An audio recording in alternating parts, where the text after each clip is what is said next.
Pero isa lang bagay alam ko, kahit ano pang sakit yan, kasi sa moment natin, kahit wala kang sakit, akala mo buhay ka pa, mahaba buhay mo, hindi totoo yan.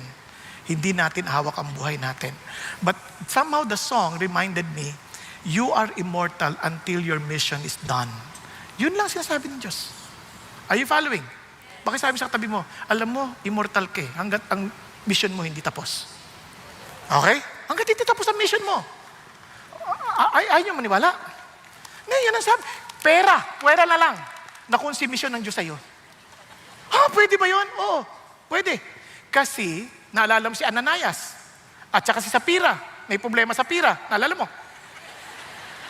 Patay sila on the spot. Why?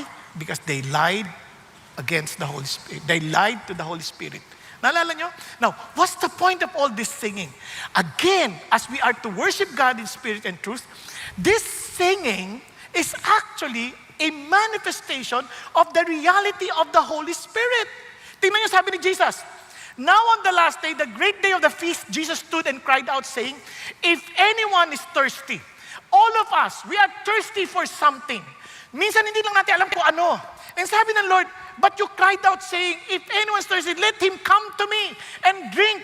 Kung meron kang kinauuhawang bagay, something that you're thinking that will satisfy you, lumapit ka sa akin. Because all of those are idols in your life. And sabi niya, he who believes in me, as the scripture said, from his inner being will flow what?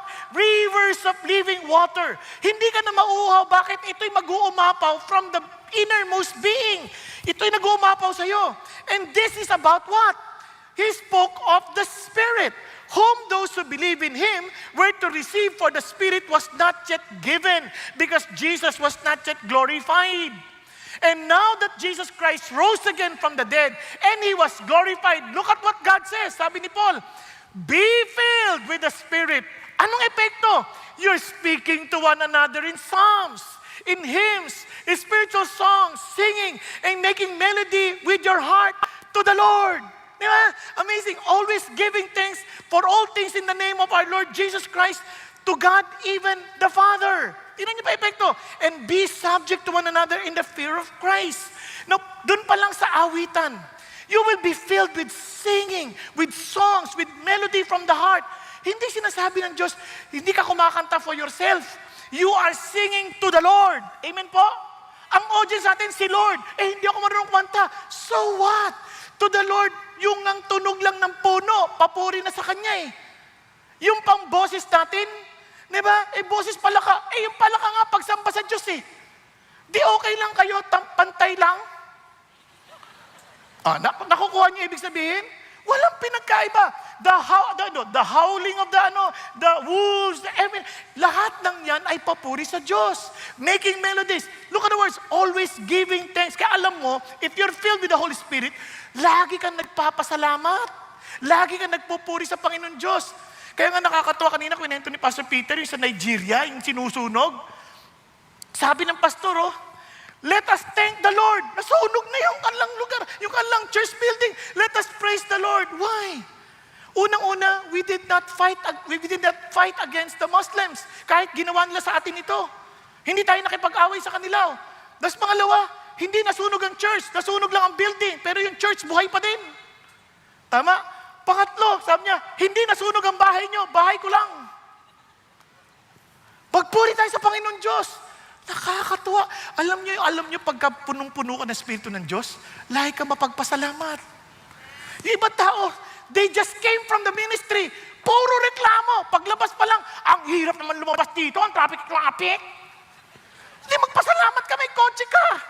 Yung iba naglalakad. Sumasakay. Yung iba nag-aantay pa ng alarm booking. Hello? Diba? Pag-isipan niyo mabuti. Minsan nagre-reklamo pa, ang tagal naman magsalta itong pastor na ito, overtime. Naku, magpasalamat kayo, ibang pastor din nagsasalita. Walang gustong sabihin at walang alam sabihin. Pero tayo, we have all the time.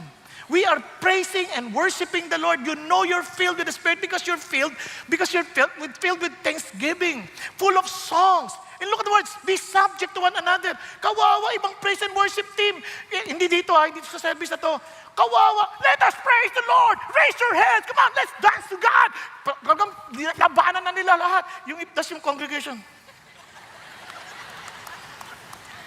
Walang submission in the fear of Christ. Pag-isipan niyo mabuti. Pipilitin pa, come on. Let's sing to the Lord. Clap your hands, man. Tapos amen. Amen. Kawawa. Hindi dito Sa 6 o'clock. Mamaya 3 naman. Ano ibig sabihin? Doon pa lang alam mo, it's a manifestation of the reality of the Spirit of God. Sobrang blessed tayo. Binigyan tayo ng music ng Diyos.